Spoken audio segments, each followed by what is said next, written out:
first we will look at pancytopenia and underlying diseases. So, first case we have is of a 5-year-old child presented with generalized weakness and fatigue.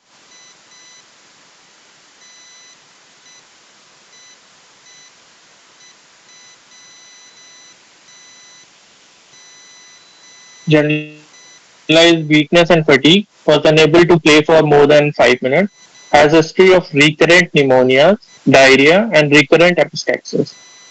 On examination, he showed a pale skin, that is pallor, good nutritional status, no evidence of acute illness. There is no lymphadenopathy or hepatosplenomegaly. Many petechial rashes were noted on chest and legs. There was no family history of similar disease in any of the siblings or parents. So, based on these history and examination, investigations ordered by CBC, peripheral smear, and RBC indices.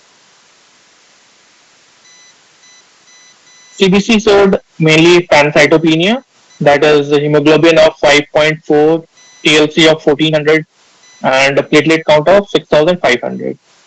Neutrophils, absolute neutrophil count was also reduced, it was 680. Peripheral smear examination showed reduced RBC mass. RBCs were normocytic normochromic with reduced TLC and thrombocytopenia. RBC indices were within normal limits. The picture on the right is of a normal peripheral smear with plenty of RBCs in the background and 3 to 4 WBCs. On the left picture, you can see the RBCs are very reduced in mass. There are very few RBCs as compared to the normal peripheral smear on the right, and only one WBC can be seen in this view. Generally, 3 to 4 are seen. So, based on this, we can say that RBC mass is reduced, there is anemia, and RBCs are of different shapes and size. That is anisocytosis, that is different size, and anisopoikilocytosis means different shape. So that is present, and also WBC is reduced. Platelets are very few, only 6500. Normal is around 1.5 lakhs. So based on all these findings, working diagnosis is pancytopenia. For a pancytopenia case, we next we do reticulocyte staining, in which it was found out to be less than 1%. That means cells are reduced on the peripheral smears, but bone marrow is unable to give feedback increase in the cell count. So that reticulocytes are very few. Bone marrow is not functioning to its capacity. That means it is underperforming, hypoplastic. Next investigation was done for the bone marrow. So bone marrow aspiration was done, which showed a markedly hypocellular marrow with very few hematopoietic cells. Cells present consisted mainly of lymphocytes, plasma cells, and stromal cells. Other hematopoietic cells like myeloblasts, lymphoblasts, they were reduced. Precursor cells were reduced. Lymphocytes were there, but very few. And myeloid series was mainly reduced in number. There was no evidence of any granulomas, granulomatous disease like tuberculosis or others, parasitic or malignant pathology. So there was no marrow infiltration or any disease, infective or parasitic disease of the bone marrow, which could impact the hematopoietic cells. So bone marrow aspirate on the left, you can see that is a bone marrow aspirate full of different types of cells. These These are the RBC erythroid precursors with perfectly round nucleus and basophilic cytoplasm, slightly basophilic cytoplasm covering it all around.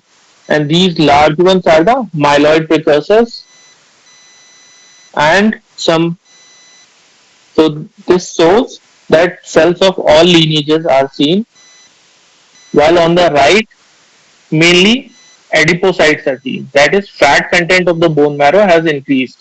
Normally, in a child, 90% are hematopoietic cells, 10% are fat cells. But in this case, hematopoietic cells has reduced to even less than 10. It is mainly fat cells, very few hematopoietic cells.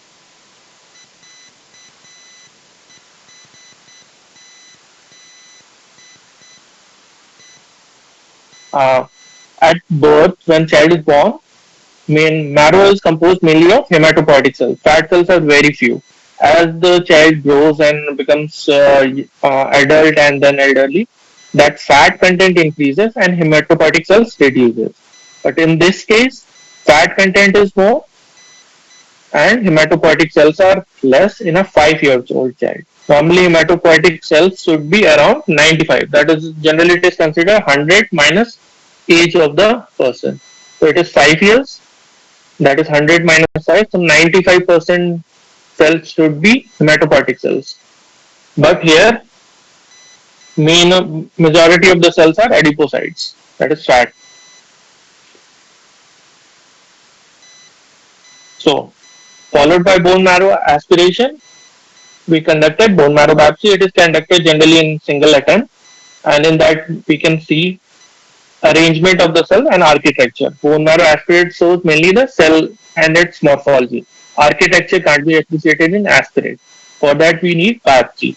So, in bone marrow biopsy, it was markedly hypocellular, largely divided of hematopoietic cells, less than 25%, where in 5-year child it should be more than 95%.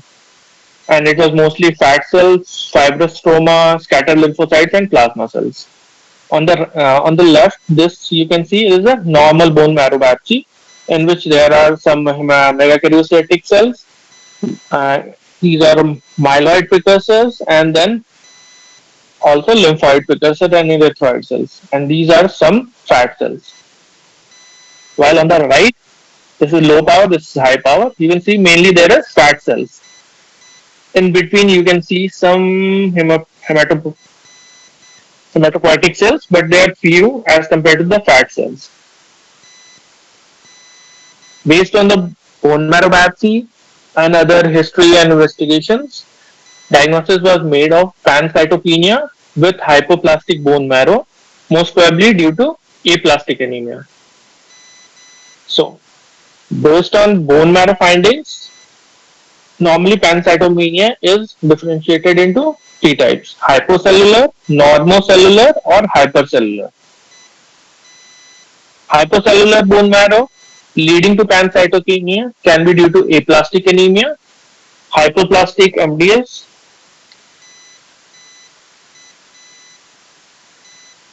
cytotoxic agent, and radiotherapy for other malignancy, which could irradiate the bone marrow and lead to hypercellular bone marrow. Hypercellular bone marrow can be due to primary marrow disorder or systemic disorder.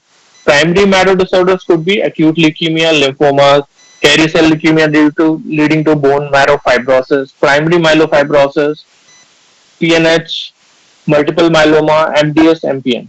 These are primary marrow disorders leading to hypoplastic bone marrow.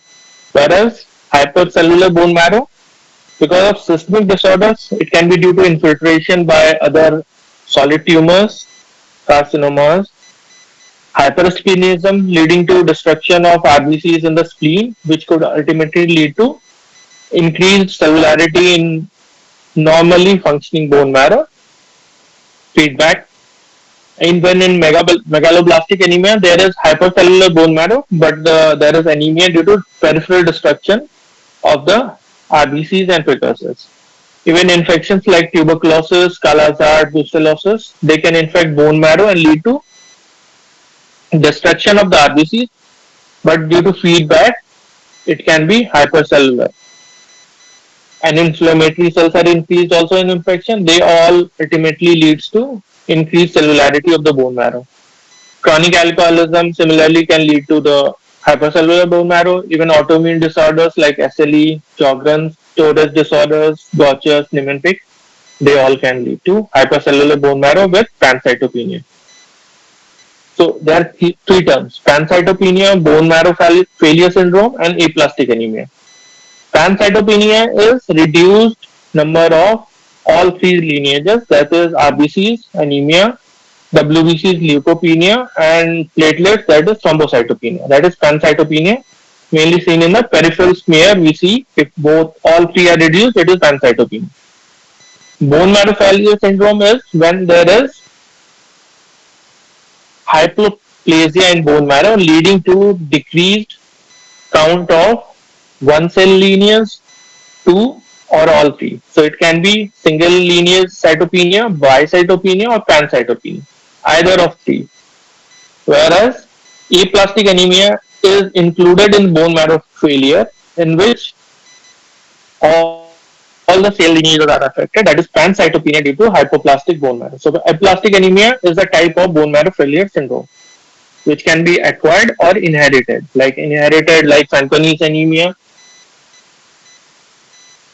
Criteria for aplastic anemia, you must be taught in the lecture, but generally it is persistent pancytopenia, uh, absence of other bone marrow pathologies like infiltrate or fibrosis. Total neutrophil count is less than 1500 in aplastic anemia, platelet count less than 50,000, hemoglobin less than 10. In severe, absolute neutrophil count is even less. It is 500, platelet count 20,000, reticulocyte count less than zero point 0.6, and very severe, neutrophil count is even less, 200. So this was the case of aplastic anemia. Uh, to make a diagnosis of idiopathic aplastic anemia, we have to rule out other causes of aplastic anemia like radiation, cytotoxicity, inherited causes like Fanconi's anemia, and various mutation analysis for various inherited aplastic anemia. After ruling out all the causes, it will be idiopathic aplastic anemia. So the second case is 60-year male presented to medicine OPD with chief complaints of fatigue, frequent headaches, cold extremities, yellowing of skin, episodes of passage of dark colored urine. On general physical examination, there was pallor and icterus. There is past history of non-Hodgkin's lymphoma, diagnosed 9 months back. Blood collected in EDTA vial showed agglutination, that was clumping. There are two vials, A and B. B1 is normal, RBW. There is collection of blood at the bottom with slight staining of the wall, but on the left, A vial shows clumping of RBCs, which attaches to the wall as agglutination. So, CBC was done, which showed flagging. Based on this physical property of the blood in vial and flagging, uh, it was suspected to be autoimmune disorder. There is history of non-Hodgkin's lymphoma, which is a predisposing condition for any autoimmune disorder.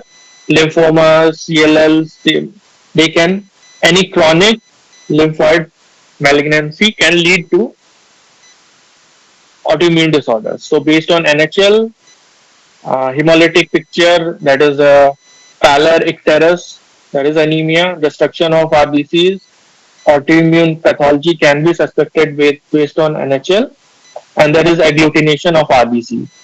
So based on these findings, CBC was done, which showed flagging. That is the values were flagged. That means it can be incorrect, which dictates to be CBC to be done again. So CBC was done again after incubating the sample at less than 10 degree and at 37 degree centigrade. When it was done, it was found that on running the CBC after incubating at less than 10 degree centigrade, WBC count increased. At 37, it is mainly around 18, but it has increased by some amount. RBC count decreased. Even hematocrit decreased. and various RBC indices increased. Platelet count reduced slightly. These indicated that there is agglutination, which was previously indicated by the agglutination in the vial. It means that RBCs are clumping together. So that clumped RBCs are counted as WBCs in the counter. So on at less than 10 degrees centigrade, RBCs are clumped, and clumped RBCs are counted as WBC. So our WBC count increases, RBC count reduces because free RBCs are less, hematocrit reduces, and these MCV and RBC and clump together, it acts as RBC size has increased. So that means MCV will increase, MCH and MCHC also indirectly increases. Even platelet count reduces because there is slight agglutination of platelets in the background. So all these findings indicate that it is autoimmune disorders which is exaggerated on cooling. That is, cold antibodies are there, IgM type, which clumps RBCs together, followed by hemolytic anemia. So this is a peripheral smear after incubation at less than 10 and 37. Less than 10, you can see RBCs are clumped together. This is agglutination. Rouleau formation is when they are aligned as a stack of coins. This is not a Rouleau formation. This is clumping. That is agglutination or haphazard arrangement of RBC in clumps. And on the B smear, you can see at 37 degree, RBCs are separated and scattered. So there is no agglutination. Based on these findings, it was indicated that it is a cold autoimmune disorder, that is cold agglutinin hemolytic anemia. Antibody is of IgM type, cold reactive, and after binding to RBCs, they cause agglutination of the RBCs, activation of complement, and these ultimately lead to the hemolytic anemia. Destruction of RBCs. Destruction of RBCs leads to increase in bilirubin level, and that leads to icterus. Direct antiglobulin test that will be positive, which is done in the either card test or test tube or slide method, and these are positive as there is autoimmune antibodies present in the blood and attached to the RBCs.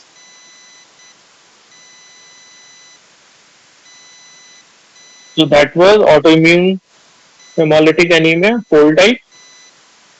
Now case 3, a female baby weighing 2.6 kg was born at period of gestation 36B. APGAR score was 5 at 1 minute, 7 at 5 minutes, and 9 at 10 minutes. So APGAR scoring is increasing with passing of time. It is has a range of 1 to 10. Normally 8, 9, 10 is considered to be normal or baby healthy. Lesser, it indicates baby is not active. Reflexes are dull. There is pallor, all that. So baby was resuscitated by a bag and mask ventilation and admitted to special care baby unit. Cord blood antibody test was performed, which was strongly positive. That means there are antibodies in the baby's blood. Baby developed jaundice within first 24 hours. She gradually increased serum bilirubin level and her hemoglobin also dropped. So there is hemolysis of RBCs. On day 7, serum bilirubin was 15 milligram per deciliter. So investigations ordered were CBC, peripheral smear, liver function test, even serum haptoglobulin level, which is generally ordered in hemolytic anemias. So CBC showed HB of 6.7, TLC 5400, platelet slightly reduced 1.2. RBC indices were within normal limit. Reticulocytosis was very increased.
Hello.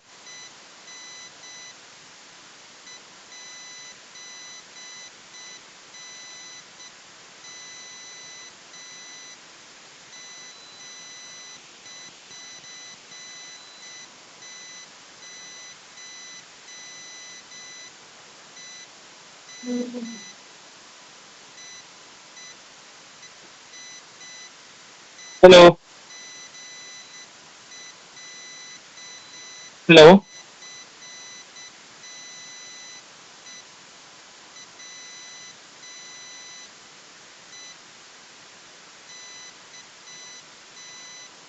So till what slide I was audible?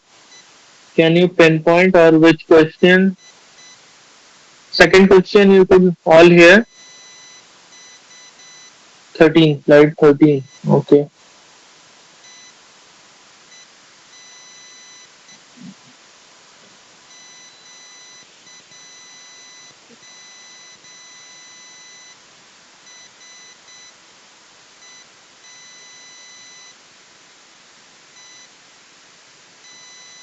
Let me continue with this. Slide 13, I will continue. 12, somebody asked what is flagging. So flagging is, can you see these star marks in this RBC counter values? In this there are few, but it is there, and this all of the values show star mark. This is called flagging. It indicates that machine is trying to say that your values you got are probably wrong. There is some problem with the analysis of the cell count and other values. And it is an indication for rerunning the values to get a correct value.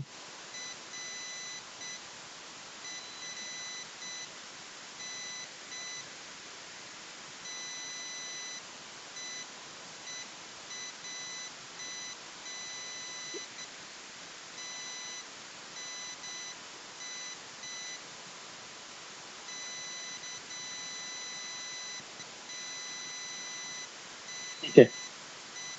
So reticulocytosis, there is increased reticulocyte count of 32%. Peripheral smear shows polychromasia, anisocytosis, increased nucleated RBC.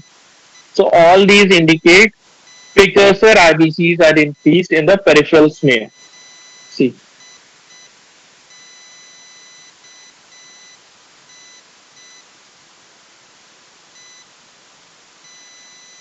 some of the cells show slightly these cells. One WBC, that is neutrophil or eosinophil, you can appreciate in the center. Maybe it is eosinophil that granules are not visible clearly. So it is a granulocyte, and other cells you can see are nucleated RBCs, which are increased in peripheral smear. Normally in the newborn, it is high, but not this high that once view you will see four. Normally it is 2 to 3 per 100 WBC. This is one WBC with four NRBC, so it is high. Nucleated RBCs are increased. Some RBCs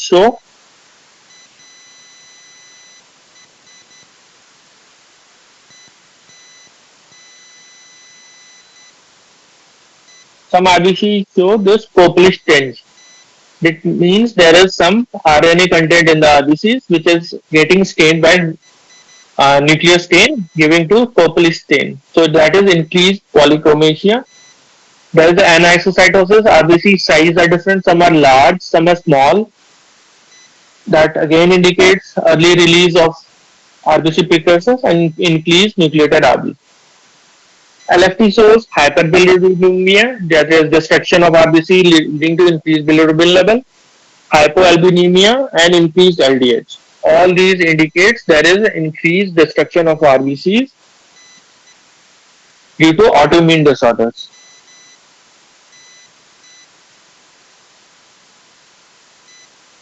And serum haptoglobin level are reduced because there is increased level of released hemoglobin which binds to haptoglobin and increase help in its excretion. So free haptoglobin level are reduced in the blood.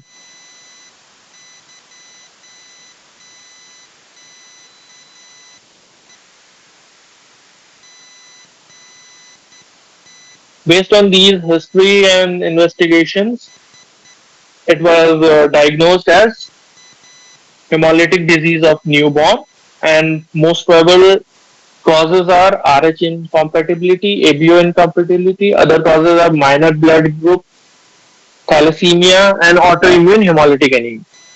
Based on these differentials, blood grouping was done of mother, father, and baby. Generally, when a pregnancy is planned, blood grouping is done of mother, father, and based on that, it is decided whether it is Rh compatible pregnancy or incompatible. And incompatible pregnancy is generally followed regularly to prevent formation of antibodies, anti-Rh antibodies in the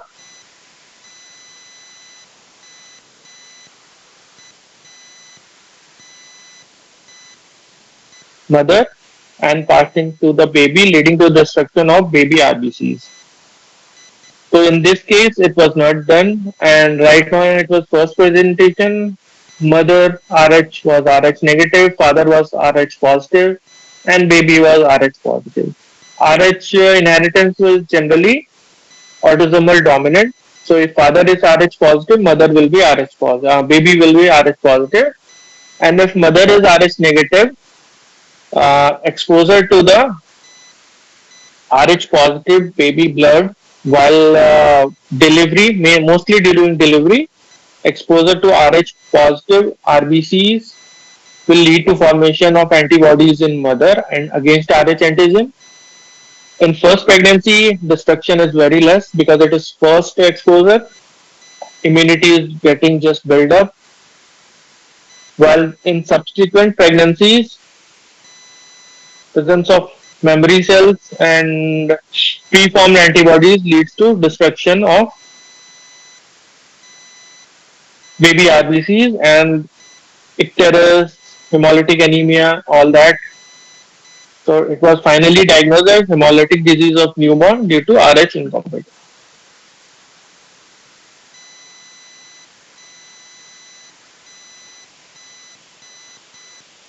Someone asked this.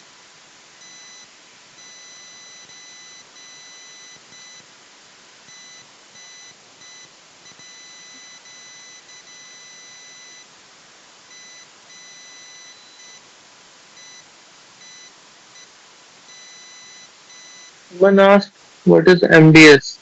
So MDS is myelodysplastic syndrome, which you will study in leukemias. It is a type of dysplastic syndrome in which the precursor cell, like you study in normal neoplasia study, dysplasia. It is dysplasia of the hematopoietic, mainly myeloid cells, in which there is abnormality in nuclear features and cytoplasmic features. So that is myelodysplastic syndrome. It is in between various leukemias and lymphomas.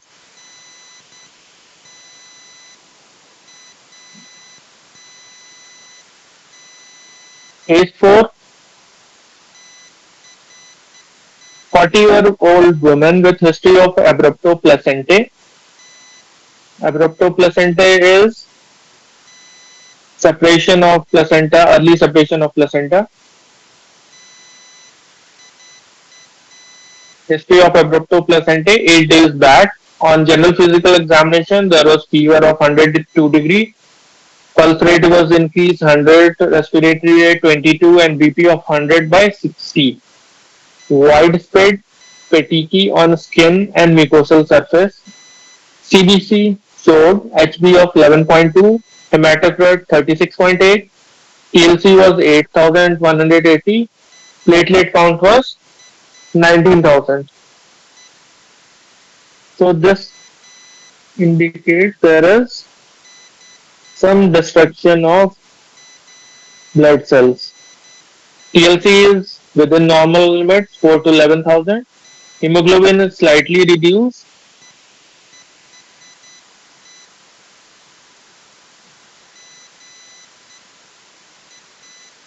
TLC is slightly reduced. TLC is within normal limit. Hemoglobin slightly reduced. And platelet is 19,000 as compared to normal 1.5 lakh. So it was diagnosed, working diagnosis as bicytopenia.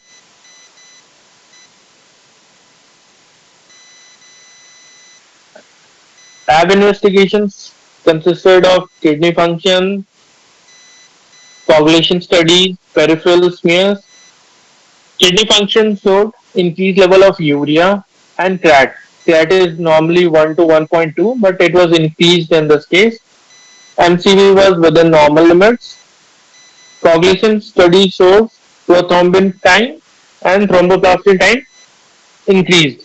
So there was some use of the decrease in the coagulation factors, and D dimer was elevated. So this derailed coagulation profile indicates there was ongoing coagulation, consumptive coagulopathy.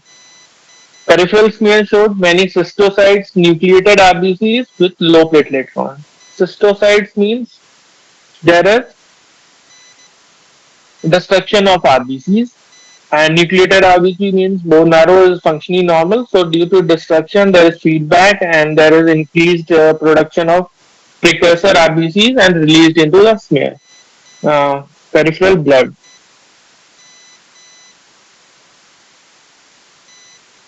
So based on this history, peripheral smear, uh, deranged KFT and deranged coagulation profile, diagnosis was made of DIC, which is a process of coagulation and fibrinolysis are dysregulated, and there is first there is increased coagulation followed by fibrinolysis. So D dimer is increased, various coagulation factors are used, so PT, APTT are increased, and this ultimately lead to DIC ultimately lead to kidney failure, which leads to increased creatinine level and urea. Patient had a history of abruptoplacenty, which is a known cause of DIC.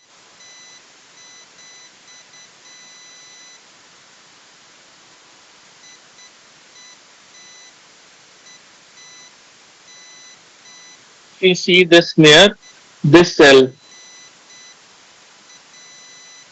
this is a cystocyte. Okay, even this cell, these are cystocytes which are formed in DIC and even other RBC fragmentation syndromes like TTP and all.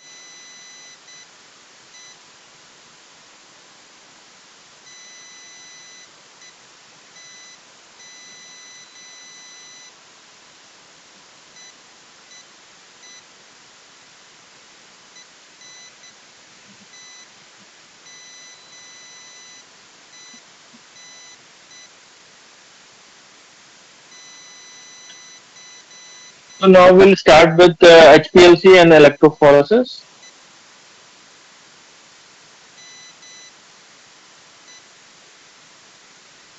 Electrophoresis is separation of various proteins or molecules based on its charge and size. Hemoglobin electrophoresis is separation of various types of hemoglobin based on its charge and size, mass. So it can be used to detect different types of hemoglobin. It can be used in acidic medium or alkaline medium. Cellulose acetate gel and gel electrophoresis to separate various types of hemoglobin. Different hemoglobin types have different electric charges, and during electrophoresis, an electric current is passed through the hemoglobin in a sample, which causes electric field is created, and this electric field drives the hemoglobin along the electric field based on their charge and mass, and various bands are formed. So this is a hemoglobin electrophoresis. On the left one is in alkaline medium and right side is in the acidic medium. At alkaline pH, hemoglobin is negatively charged protein, and when subjected to electrophoresis, that is electric field, it will migrate towards the anode. Okay, so it will migrate towards the anode is positively charged, and cathode is negatively charged. In alkaline medium, hemoglobins will migrate towards the anode because it is negatively charged. All are negatively charged, but at different degree. Some are more, some are less, and have different mass. So structural variation and charge on the surface of molecules will separate hemoglobins from the main hemoglobin, that is hemoglobin A. So these are the bands in the alkaline medium. Hemoglobin A, hemoglobin F, hemoglobin S, that is in sickle cell, and hemoglobin D and G. Hemoglobin A2, C, E, and O are formed along the same band. This is separation in the acidic medium. They have different bands and sequence.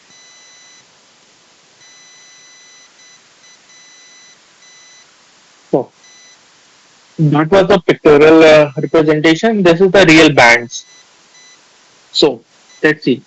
This is the lowest band is of that of normal adult.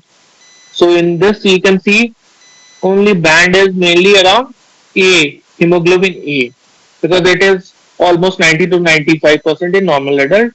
Slight amount can be seen in A2. These are two main hemoglobins in normal adults. In normal newborn, A is there and hemoglobin F is also there, which is higher at the time of birth and slowly it decreases and A increases. In sickle cell disease, main is hemoglobin S. Homozygous state, mainly S is seen more than 90%. Sickle cell trait, S is seen and even A is there. There's a trait that is heterozygous, so both will be sent. Homozygous, mainly S will be seen. Newborn with sickle cell, there will be F and S, and hemoglobin C. Hemoglobin C disease will show hemoglobin C.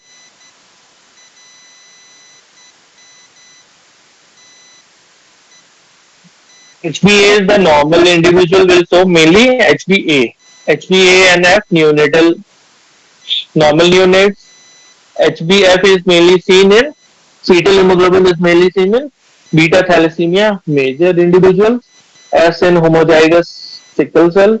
A and S heterozygous sickle, and S and C in sickle cell disease individuals. So that was electrophoresis.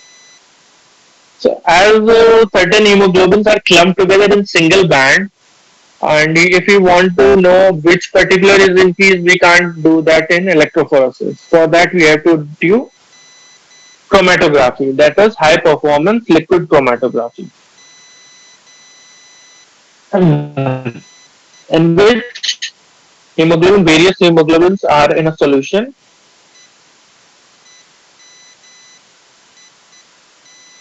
Um, in electrophoresis, mainly it was negatively charged, but due to the charge of the solvent used in HPLC, it was mainly positively charged and separated into components by their adsorption onto a negatively charged stationary phase. I will show you the photographs after the slide. And then they are eluted, that is separated from the stationary phase based on their charge and mass. There is a solution which is pumped into the column, HPLC column. These cations, that is negatively charged molecules, compete with hemoglobin for the anionic binding sites, and thus hemoglobin separate from the column and are released.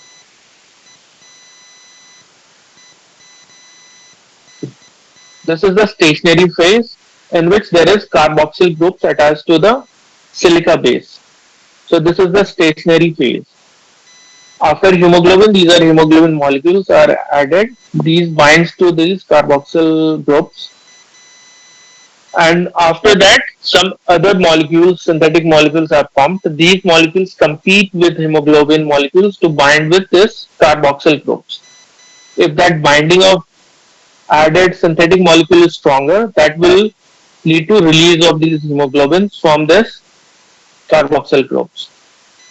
So based on its charge and mass, hemoglobins will be released from this stationary phase and pass on to the screen detector, which detects release of hemoglobins. This is the filter in which synthetic molecule is there.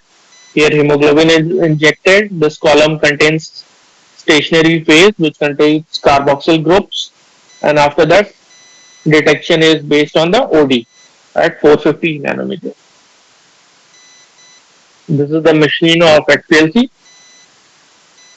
Interpretation is mainly based on the retention time, how much time it remains attached to the carboxyl group. That is the retention time.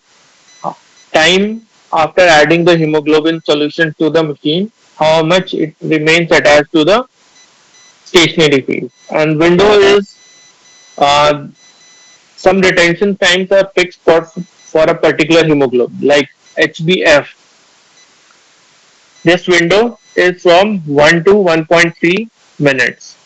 That is 1 to 1.3 minutes, whichever molecule come out from the stationary phase, that is hemoglobin F. At 2 to 3.3, that is HbA. HbA2 releases at 3.68 to 3.9 and HbS at the last 4.1 to 4.42. So these are used for the diagnosis of thalassemia and various hemoglobinopathies like sickle cell and others, even for prenatal diagnosis of thalassemia. Now this is normal chromatogram, that is HPLC, in which you can see this is HbF window closest to the 1 minute mark. This is HbA, normal H hemoglobin, HbA, which is at 2.3 something. This is HbA2, which is at 3.65. These are the times and these are the percentage. Y-axis shows percentage and x-axis shows retention time, how much time it remained attached to the stationary phase. HbA, which consists of 2 alpha, 2 beta, is mainly the major component in normal adults, 90 to 95%. HbA2 is normally 2 to 3.5 and HbF is less than 1% in normal adults. So you can see HbA is the maximum. Now if you see thalassemia, beta thalassemia trait, there will be microcytic hypochromic blood picture. HbA2 is greater than 4%. We saw that it is normally 2 to 3.5. When HbA2 is greater than 4% and HbF is less than 2%, that indicates thalassemia trait. Okay, HbA2 is increased, thalassemia trait. Thalassemia major, blood picture will be similar, even higher severity with increased and nucleated RBC. HbF will be increased. Okay, so here if you have HbA, it is mild, very reduced, even not detectable, and mainly it is 99.2% is HbF. HbF elevated up to or more than 90%, reduced HbA, and normal or elevated HbA2. Okay. Thalassemia major, mainly HbF is increased, and thalassemia trait HbA2 is increased. Sickle cell, this is a normal hemoglobin band, 2.3 something, A2, and after that retention time more than 4 is mainly for sickle S hemoglobin. That is increased. So sickle cell heterozygous, S will be 30 to 40%, HbA will be reduced, HbA2 will be reduced, and even HbF will be reduced. So HbS is 30 to 40%. Homozygous HbS is more than 50%. HbA2 will be normal, HbF might be elevated.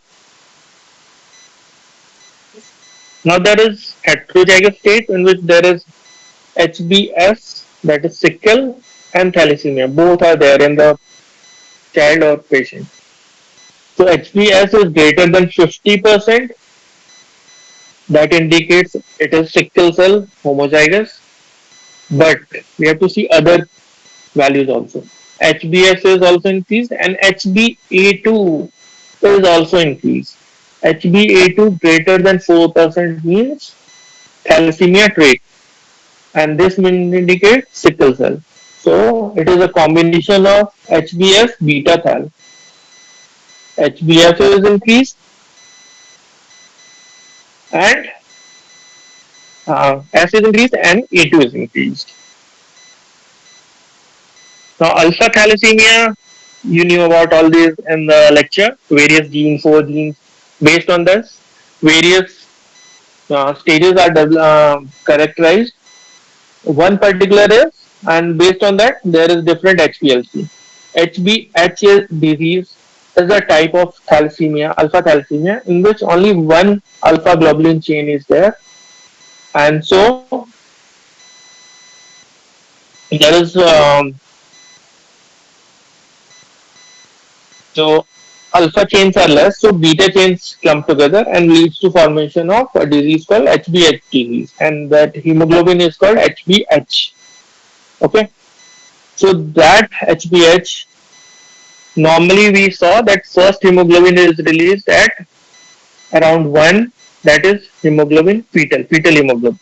But HbH is released even before that, almost as point 0.1, point.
Now, am I audible?